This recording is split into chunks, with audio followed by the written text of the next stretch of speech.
February CPI number is out. It's at 6.58%. Moderation compared to January, where the number was 7.59%. Our own expectation was roughly about 6.7%. So it has perhaps moderated a tad bit more than expectations. Do remember that we had seen that sharp fall combined vegetable prices from those extreme highs of December and January. And hence the estimate was that the CPI number as well will moderate from that more than 7% high seen in December and January. We are waiting by for the IIP number for the month of Jan, by the way, that will be released in just a bit. IIP, of course, has been seeing some tough times. Contraction has been kicking in, roughly from November onwards. But this time around, the hope is that it will be back in the green. 0.5% is what the ET poll is suggesting, but we don't have the IIP number yet in our hands. We just have the Feb CPI number that's at 6.58% versus 7.59%. Okay, IIP as well is in, and okay, that's a pleasant surprise. It's a positive 2%. Jan IIP growth is a positive 2%. This certainly is quite a pleasant surprise. And the Jan IIP growth of 2% is versus the negative 0.3% figure that we saw in the month of December. So it's a number in the green, and it's a number greatly in the green. So I suppose that's a big thumbs up. And I suppose a much-needed booster that the Indian economy, I suppose, would receive. We have with us Mythili Bhusnurmath, ET Now's consulting editor. And we're also joined by Saugata, Bhattacharya, chief economist of Axis Bank. Mythili, I'll hand it over to you first. CPI 6.58, moderation more than what the market, rather the ET poll was suggesting. And IIP growth, a number that's much more pleasant than what the ET poll was suggesting. Absolutely, Mobina, you hit the nail on the head, because this is a day when you couldn't do some good news. And the good news has come. Of course, the CPI is more or less on expected lines. And going forward, we can expect it to come down further, particularly now, not only with the food prices coming up, but you'll also see fuel prices fall quite dramatically. So as far as inflation is concerned, we're in very comfortable territory. As far as IIP is concerned, frankly, as you said, it's a very pleasant surprise and quite an unexpected surprise, frankly, because there was nothing really to suggest that economic activity had picked up. Remember, the supply disruptions of the coronavirus from China had hit a number of sectors in the Indian economy. And though we felt that because we're not so closely integrated to the global value chain, supply chains, it would not hit us so hard, there was still the feeling that we will get affected. So to see IIP coming in at 2% is definitely very heartening news, because in the next few months, we are going to see economic activity slow down even further, thanks to the way the coronavirus is really now become a pandemic, and there's fear all over the world. Well, yeah, there were not really many indications as such that showed that, okay, economic activity is picking up. So this 2% IIP definitely has come in as a pleasant surprise. And yeah, going forward, with vegetable prices easing off further, crude as well has come off quite a bit with just at $33 a barrel. We can expect that basket as well to fall significantly. That as well will be reflected on the CPI number of 6.58% in Feb. So maybe that could as well ease off from here on. Now, of course, but naturally, the second question that will come, Mythili, is this 6.58%, like you mentioned, it's in a comfortable range. Clearly, I think I remember the last 2-3 times that we've spoken, it was usually the RBI's concern about this CPI number, obviously with it being at 7.59%, with 2% coming in. But at the same time, we are witnessing that globally central banks have been cutting interest rates. We are where we are at when it comes to COVID. Are you expecting the RBI to hold the gun? Are you expecting, even for that matter, an out-of-the-turn action from the RBI? I think there will be enormous pressure on the RBI to do something like that, simply because global central banks everywhere have been doing that. We just saw the Bank of England cutting interest rates by 50 basis points, following the Fed's meeting cut. And again, on the 18th of March, we are expecting to see the Fed take further action. So it'll be very difficult for the Reserve Bank of India to be an outlier and stand firm, particularly because we know that the future trajectory of inflation, even though today it is above that 6%, 2 to 6% band that the Reserve Bank has on the inflation target, it will be very difficult for the Reserve Bank of India not to cut rates. So the question really is, will that serve any purpose? And there, my feeling is that it really won't serve any purpose. So that really is a tragedy, that monetary policy has now reached the end of its tether. It's not going to make a difference as far as demand is concerned. There's very little demand either from corporates, and now you'll find retail investors also holding back because they're very worried about stepping out. So you're going to see contraction all around in economic activity. So I doubt if an interest rate cut will make a difference, but I do think that, yes, the Reserve Bank will succumb to the kind of pressure that central banks all over the world are feeling. Okay, great. I'm just waiting for some of the internals to pop up, but from what I understand, vegetable prices, 30% is the sort of inflation that we are seeing. Let me also bring on board Saugata Bhattacharya, Chief Economist of Axis Bank. We also are joined by Mahendra Jajoo, Head of Fixed Income with Mirae Asset. Thank you, gentlemen, for joining in. Saugata, over to you. Like I said, do you think these are the numbers that the market really needed to see with the whole slurry of bad news and negative news that is coming in?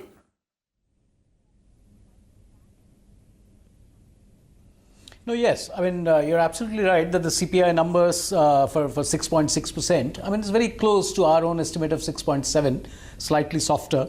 But I mean, I'm now fairly confident that the next month's print itself will be less than 6%. Given what we have seen on commodities prices, metals, oil, crude, and even commodities falling, agri-commodities globally falling. So that's one. From the IIP point of view, we had expected 1.4%, and you know that the IIP is in a broad range. So if these, I mean, if you share out the influences of those commodities like MS slabs, mild steel slabs, antibiotics, etc., which were skewing the numbers, if you actually, I mean, if those are not distorting the numbers, then one possibility for the higher range is that there's been some inventory destocking and restocking, particularly of commodities whose supply chains were disrupted by the closures from China. So that's one potential. But be that as it may, whatever the IIP numbers, I mean, we have to face the reality that the little shoots of revival that we were seeing is probably going to be extended far beyond now. For the next couple of quarters probably, because of all the supply disruptions. So even if the coronavirus scare, the public health problem, goes off for a while, to get the systems back in place will take some time.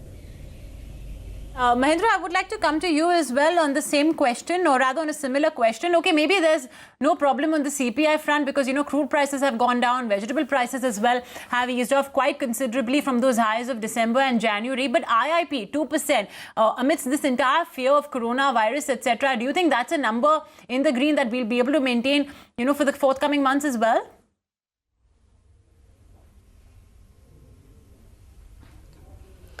So a major part of our economy is driven by the service sector, and we keep getting news of so many conferences, tourism, and the whole service sector getting affected. Today we got the news late afternoon that all the cinema halls in the Delhi will be shut till 31st March.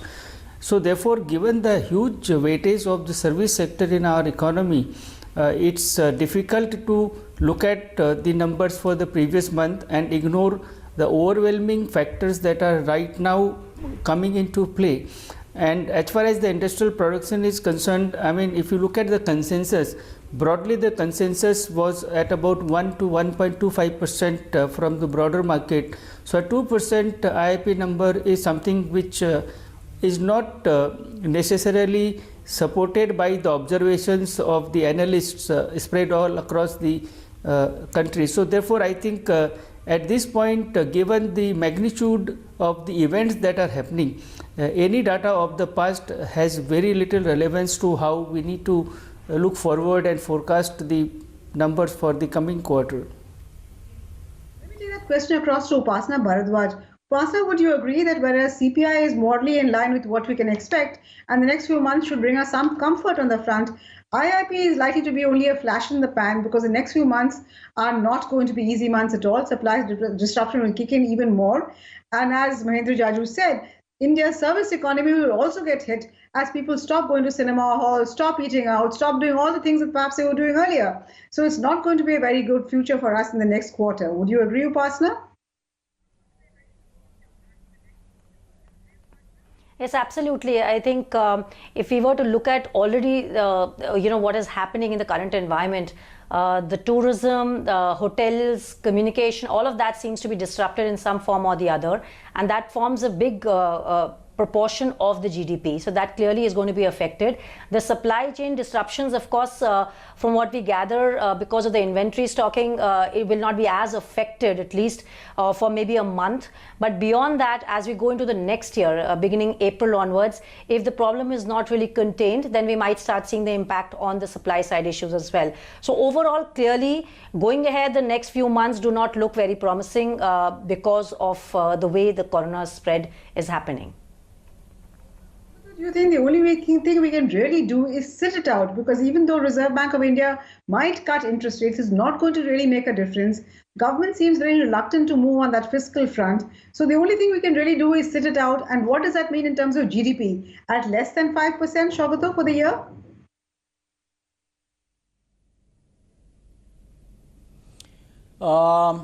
So again, for the year, you're asking about FY20, Mythili, is it?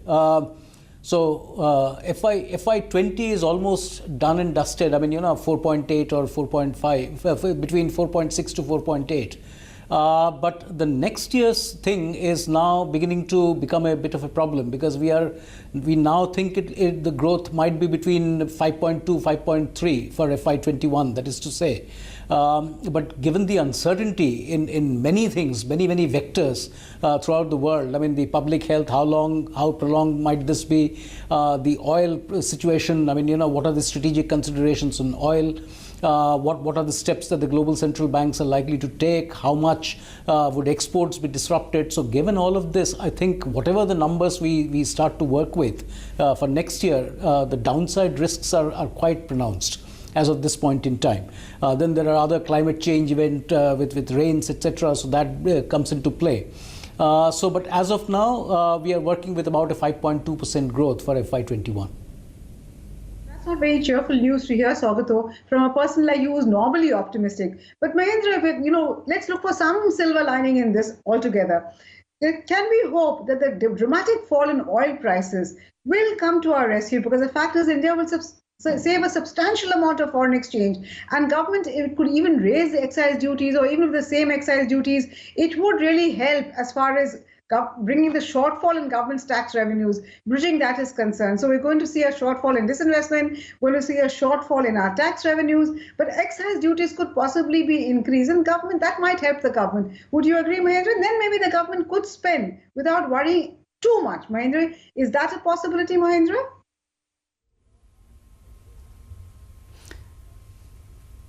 So at this point in time, the oil prices are largely market related, and therefore if the drop in the global oil prices is passed on to the broader economy, then it will have a huge impact on the savings of the common man in terms of their spending power and in terms of the softer inflation going forward.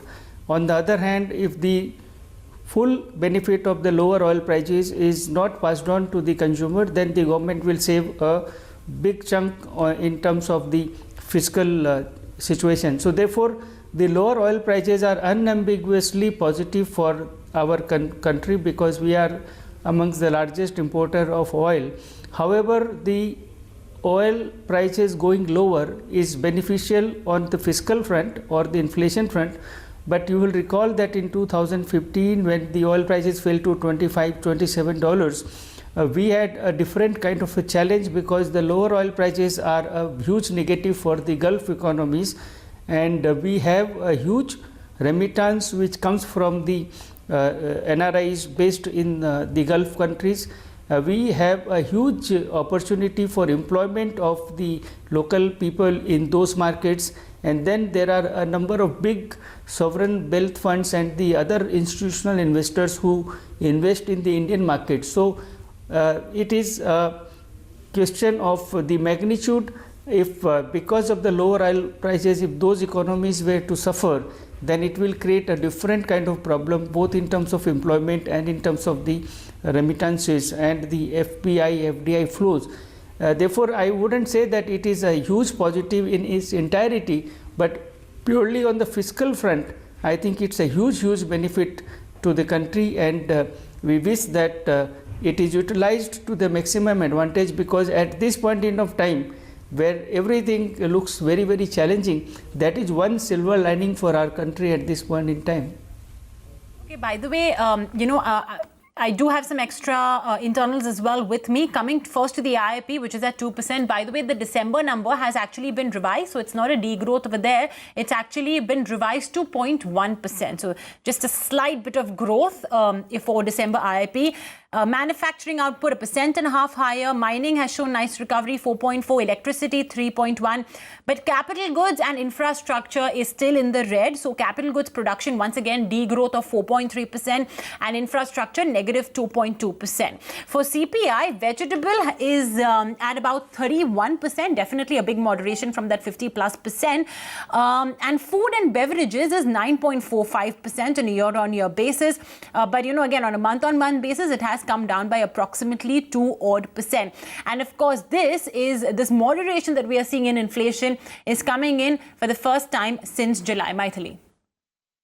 Yes, but I think this was largely on expected lines, because it was always felt that the increase in food price, in fact, the dramatic increase that we saw in food prices was only because of supply disruption, onion prices going up because the unseasonal rains, excessive rainfall, etc. So this is not really so surprising. And as in the coming months, thanks to the crude oil price also, inflation will really not be a worry. For us, the bigger worry really is going to be the sharp decline in economic activity. Because even though you've spoken about the 1.2% growth in manufacturing, which is very welcome, because manufacturing is where we're going to get the growth. I mean, we're going to get the employment generation. And the fact that we've seen capital goods fall of 4% it's not so bad, because we've lived through months of double-digit contraction in capital goods. But my bigger worry is that this revival, or these slight nascent green shoots, or whatever you want to call them, is going to be only a flash in the pan. It'll be very difficult to sustain this. And that really is a bigger worry, that even if we're going to end up at less than 5% this year, the hope was always that the next financial year we would do 5+, 5.5% maybe. And now that also looks a very remote possibility. Okay, all right. A quick word from you as well, Saugata, on this revision seen in December, and of course your comments on the internals as well that have come in. Cap goods and infrastructure still continues to struggle.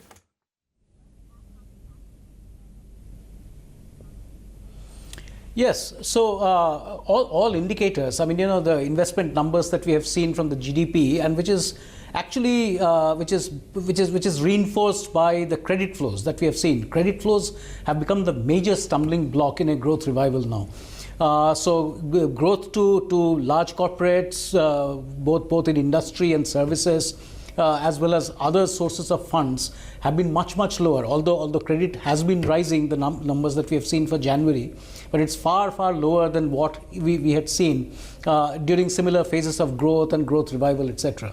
So I think, the capex that we are seeing in infra and the infra numbers that we are seeing, a part of the infra numbers are also, remember, due to some parts of the cement and some idiosyncratic parts of steel.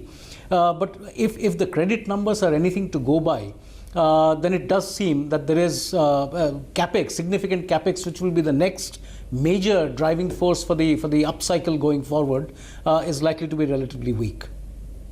Upasna, Saugata talked about the fact that credit flows have just not picked up. And now if you see what's happened to Yes Bank, because Yes Bank was one of the few private sector banks which did have a large corporate book. And post that, will we really see any lending at all to large corporates? Because retail lending was never very badly affected. But what the country needs beyond retail lending is also lending to large corporates. Now, who is going to lend to large corporates? Do you see credit pick up in a big way at all? Particularly in large corporates, to infrastructure. These are the sectors that you really need investment to take place in the country. Upasna?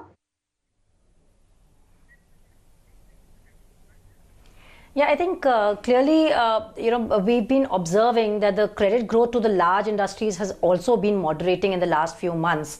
So that is a trend which we continue to expect going ahead. There is also a fair amount of risk aversion amongst banks as we go ahead, and with the global growth coming down and hence the domestic outlook also not remaining extremely encouraging, I think we do expect that this kind of a slowdown is going to continue in terms of credit availability. So clearly, we don't really expect too much of a pickup on credit growth to the large industries at this point in time. This would remain a challenge. We might still continue to see the foreign sources of funding to continue, which is the case which we've seen in the last 1 year or so.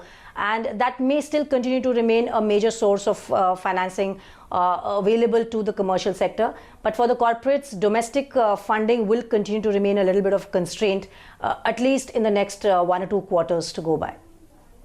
Mahendra, Upasna spoke about foreign funding. But if you look at what's happening on the foreign FPI front, where whenever there is fear in the market and the sentiment is extremely downbeat as it is now, you always see a flight to safe havens. So do you think that's going to continue, or will we see what's happening on the FPI front continue as far as any kind of funding is concerned? Whether it is because we saw many corporates go in for ECBs when domestic funding was not available. But now will they be able to raise any money at all? Will people be willing to lend to them, Mahendra?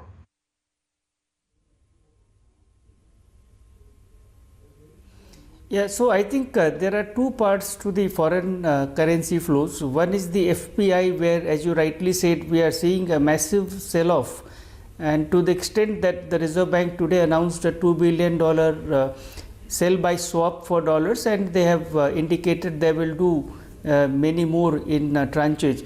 So FPI flow is a function of the market sentiment, and we are talking on a day when the markets have fallen big time. So there is a flight to safety, and therefore there is a large outflow that is happening on account of FPI. As far as the borrowings are concerned, as you again pointed out, that increasingly because of the risk aversion in the banking sector in India, as Upasna also pointed out, the corporates have been accessing the overseas markets aggressively. And in the last year's budget, when the government first announced sale of the bonds in the overseas market, that did not materialize, and later the Reserve Bank liberalized the ECB borrowing schemes for the corporate. So combination of the liberalized ECB scheme and a global system which then got flushed with liquidity because the Fed took a U-turn and delivered multiple rate cuts. So I think it was a very natural combination of factors where the funding for the corporates in India, especially the NBFCs, was becoming increasingly challenging from the local sources. I don't think that gets affected because India will now become more attractive for the foreign investors from two perspectives. One is that because of this coronavirus situation, I think by and large there is a reckoning that the supply chains have to be rebalanced and recalibrated, and in that context the India will definitely present itself as a big alternative to China. And secondly, the risk aversion from the banking system in India will continue, and that will mean that the local corporates are able to access the funding in the overseas market. There is a huge difference between the debt markets in India and overseas, and that is that in India we pretty much don't have a debt market outside of the AAA in the non-banking space, whereas you have a very well functioning, smooth, liquid, high yield market in the overseas market. So therefore the tier 2 or tier 3 companies which are not able to get access to financing or refinancing, especially in the local markets, will find a lender in the overseas market. Therefore I think that the ECB part or the corporate borrowing from the overseas markets will only strengthen and get bigger in size. The FPI challenge will continue as long as the market sentiments remain negative. Okay, but on that note, I'm afraid we're completely out of time. So I'd like to thank all three of you for joining us in this discussion on the IIP and CPI on a day when you could definitely do with some good news. We have got some good news, however small it might be. Thank you so much, all three of you, Upasna, Saugata and Mahendra, for joining us in the discussion. And with that, it's over to you in Bombay.